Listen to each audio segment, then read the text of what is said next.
They were called the people of the sun and believed that they were elected by their tribal god to carry out the destiny of the world.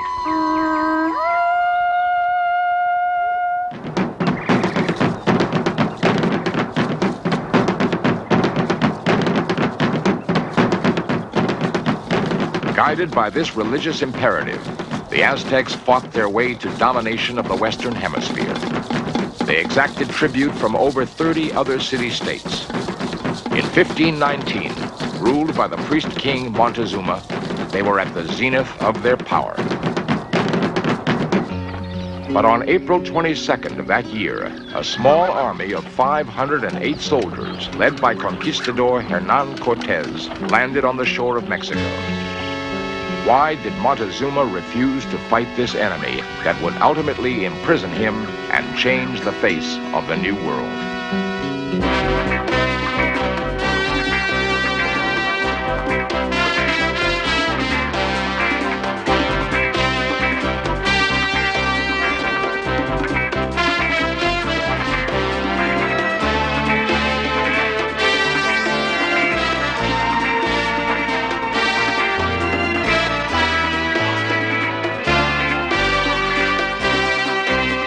This series presents information based in part on theory and conjecture. The producer's purpose is to suggest some possible explanations, but not necessarily the only ones, to the mysteries we will examine. Montezuma, king of the Aztecs, is about to meet his destiny. It is the 8th of November, 1519, and it is one of the most unusual confrontations in all of history. He believes he is meeting a god. But this god is in the form of Conquistador Hernan Cortez, who had reached Tenochtitlan, the capital of the Aztec Empire, by a combination of shrewd strategy and a mystical confidence that his time in history has arrived.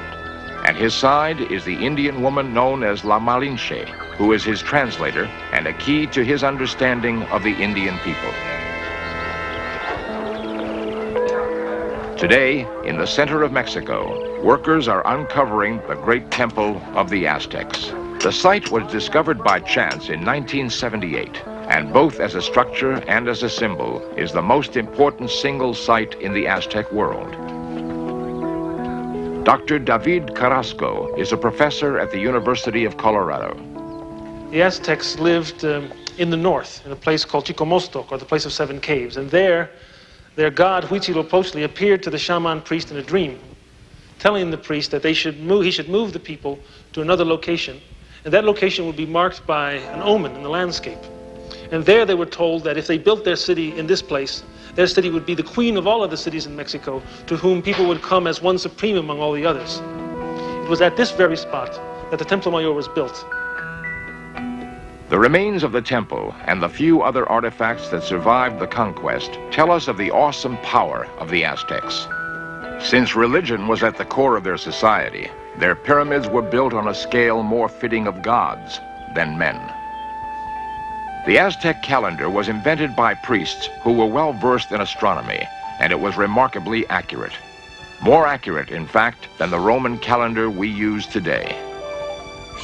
Their nobles and priests were schooled in history, religion, and prophecy. They were not only learning from their past, but believed they could predict their future. Their conquest had enabled them to create a world of luxury, and their lush gardens fed their growing armies and put flowers on the tables of their nobility.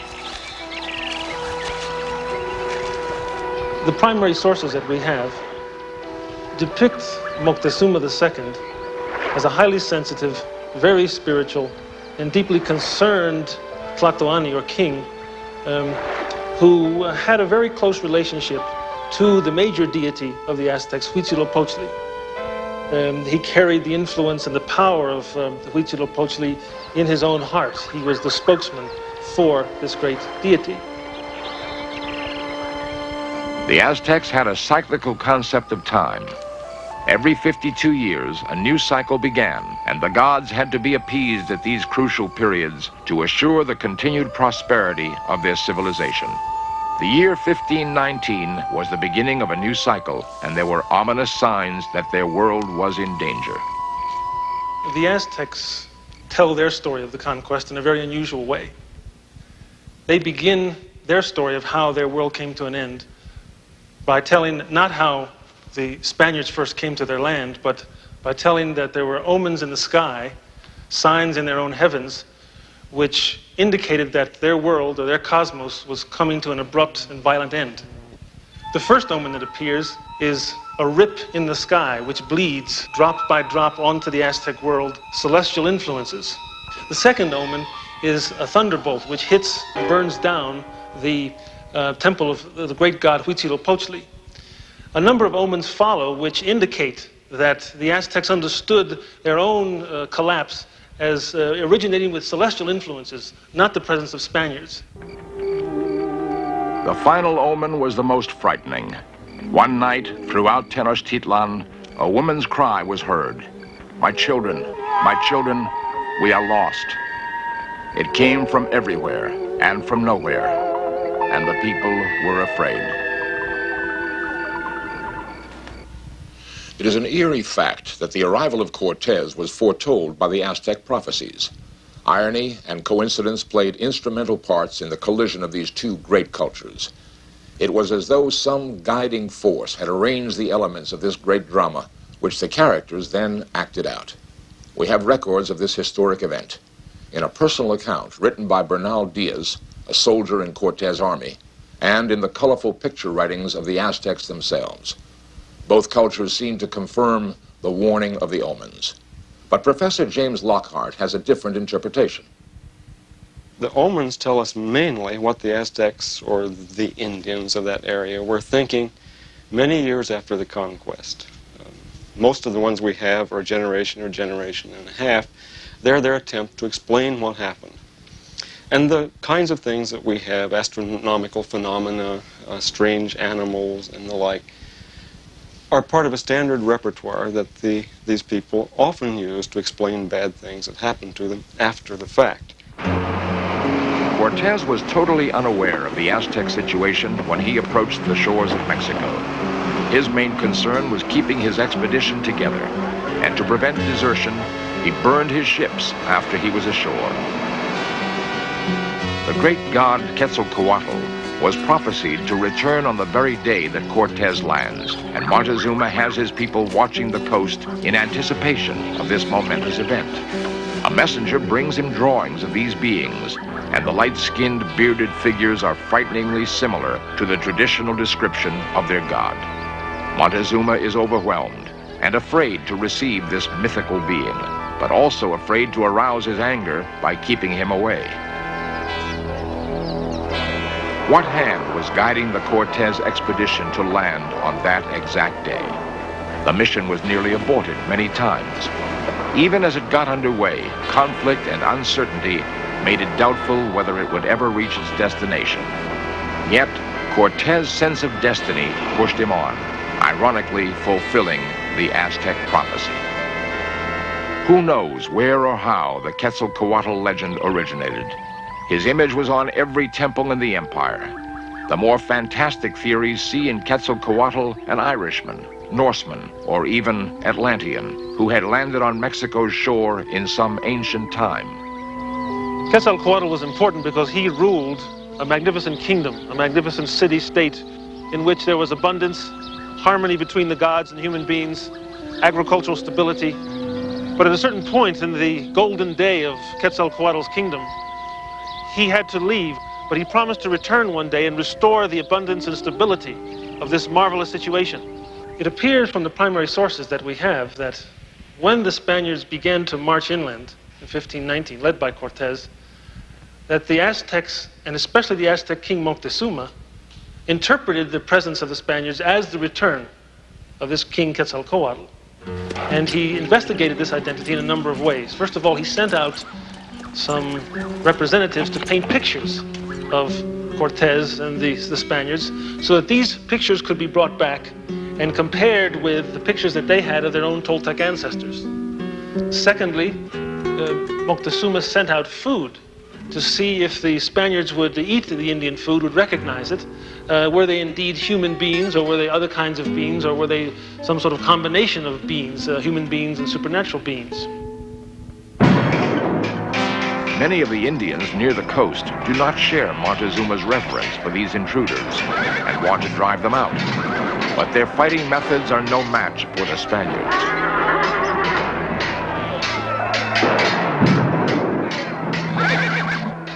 The battles between the Spaniards and the Indians usually ended in Spanish victory. The Spaniards had the great advantage of steel, which both offensive and defensive gave them an advantage that the Indians simply could not equal. The steel sword could cut through anything the Indians had. The steel helmet could not be penetrated by anything the Indians had. The other great advantage that the Spaniards had was the horse, which fulfilled the function essentially of a tank in modern warfare. And these two then were used in conjunction. A fairly large body of Spanish footmen with their swords would hack away at huge numbers of Indians, killing them and killing them and killing them until they got tired. Whereupon the horsemen would burst out and push the Indians back, which they could do, and then they would return to inside the Spanish group and the Spaniards would begin doing it all over again. After being defeated on the battlefield, several tribal emissaries beg for peace and bring gifts as a sign of friendship. Cortez uses the occasion to further impress upon them his invulnerability. He has a horse brought to him, knowing that to them, this is a beast of the most fearsome proportion.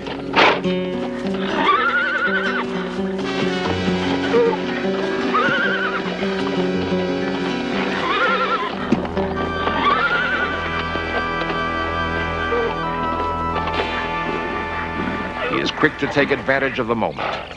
He takes the helmet of one of his soldiers and calls back the frightened envoys.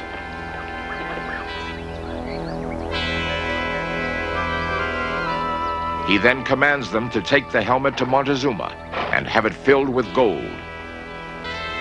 Even this helmet seems to be an object of wonder to them. It appeared to them that this helmet was very similar, if not the same kind of helmet, which the great Aztec deity Huitzilopochtli wore.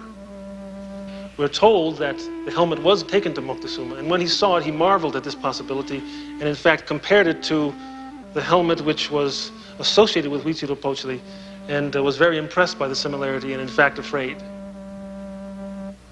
Montezuma does as commanded, but still, he sends the message for Cortez to come no further.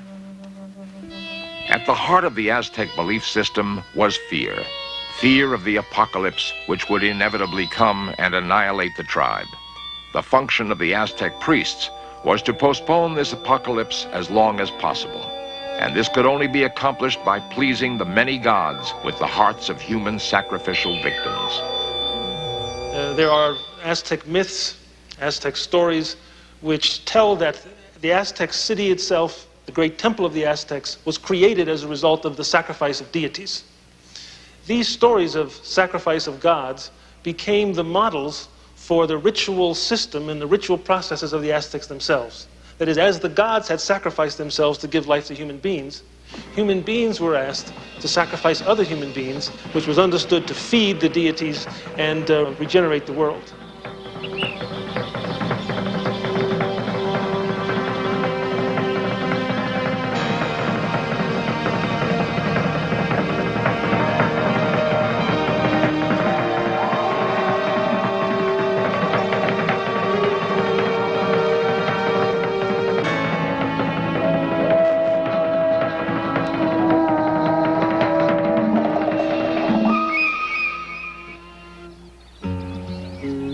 Cortez receives his helmet, along with the warning not to come.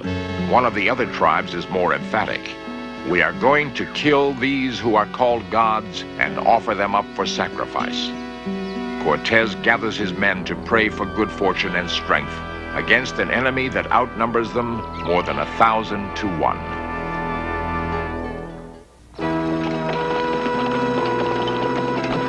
Against such overwhelming odds, it seems foolhardy for Cortez to continue his advance. But his ambition propels him forward, and the lure of wealth and power keeps his troops behind him. One of the most repulsive dimensions which the Aztecs felt about the Spanish invasion of their country was the Spanish greed for gold. The Aztecs said of the Spaniards, they're like dogs seeking gold. Gold is their sickness. The lure he holds out to the Indians of Mexico is freedom from Aztec domination. He will use every tactic at his disposal, every weapon in his arsenal, and every person in his path in his determination to become master of the New World. People have been saying for a long time that Cortes didn't tell it right. He overpraises Mexico as to its great extent and population and wealth. Not that it wasn't impressive, but he doesn't really care about that so much as he wants to impress the emperor back home that what a service he has done in giving him such a huge principality. He also over-evaluates the religious component and the patriotic component in what he's doing. They may have been very real too, but that wasn't really the reason that he did what he did. But in his letters back home, it appears that his whole motivation is Christianity and service to the emperor, when actually his motivation is that he be confirmed as governor.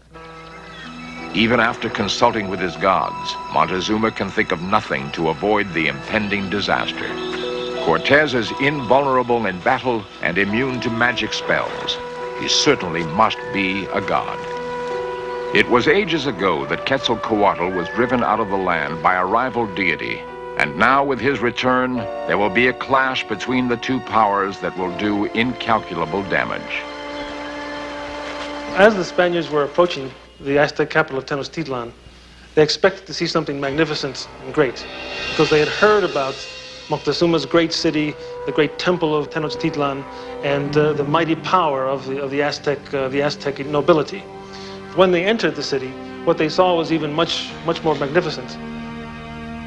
Bernal Diaz describes the Spaniards' approach to the capital city. When we saw the town with buildings rising from the water, all made of stone, it seemed like an enchanted vision. Some of our soldiers asked whether it was not all a dream. Montezuma himself greets them as they enter the city center with these words: "O Lord, with what trouble have you journeyed to reach us? Have arrived in this land, your own city of Mexico, to sit on your throne, which I have been guarding for you this while. I have been watching for you, for my ancestors told that you would return. Welcome to this land. Rest a while. Rest in your palace." I believe that Cortes, in fact, was taking an enormous risk in going into Tenochtitlan. But I'm not sure that the Spaniards realized that they were. They had a long history behind them of entering into the presence of the cacique, or chieftain, or king, seizing him in the course of some friendly parley, and getting away with it. They also had an equally long history of winning battles. So I'm not sure that they fully realized the risk to themselves that they were taking. Montezuma has actually moved out of his palace to make room for Cortes. It is a time of great anxiety, and Montezuma feels it is more necessary than ever to continue the sacrifices. The Lord of the Dead needs victims. From their quarters, Cortes and his men can see the grisly spectacle of the sacrificial victims being thrown down the steps of the pyramids. Finally, Cortes can endure it no more. When Cortes and his troops first arrived in the city, Moctezuma took them to the great temple. And standing on top of the great temple, Cortes is, according to Bernal Diaz del Castillo, turns to his own priest and says to the priest, perhaps this is a good time to ask Moctezuma to remove his own sacred idol so that we can put a cross here. Moctezuma, like many of the other priests and chieftains and leaders in Mexico, were repulsed by this possibility.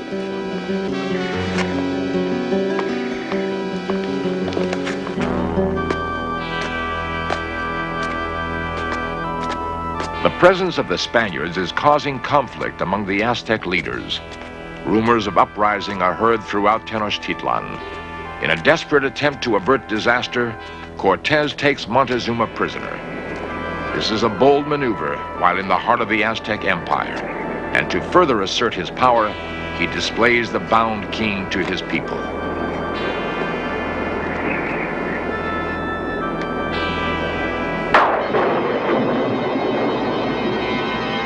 Spaniards now feel free to put up their crosses and altars and demand that the sacrifices stop immediately. There were many uprisings of the same kind as that that led to Montezuma's death all over the Spanish Indies. It was a quite predictable process. First you seized the cacique or chieftain, and through him you ran his kingdom. But the people began not to like it, and so invariably you get secondary rebellions after the initial conquest. As the uprising spreads, Cortez sends Montezuma out to persuade his people to stop the fighting. But the situation is out of control. Suddenly, stones rain down on Montezuma. He is mortally wounded and will die 3 days later. Though the fighting goes on for some time, the death of Montezuma marks the end of the Aztec Empire. The most powerful nation in the Western Hemisphere has come to an abrupt and tragic end, defeated by a force smaller than Montezuma's palace guard. The legend of Quetzalcoatl is curiously fulfilled, and who is to say that the same omnipotent hand that created the legend did not also push Cortez to the shores of Mexico on that April day in 1519? So many questions remain about the conquest. What if there had been a different king at the time, one not so superstitious as Montezuma? What if Cortez had not landed in 1519? Would history have been different? Perhaps not. Perhaps it was as Cortez believed, and no matter what the odds, it was his destiny to be conqueror of Mexico.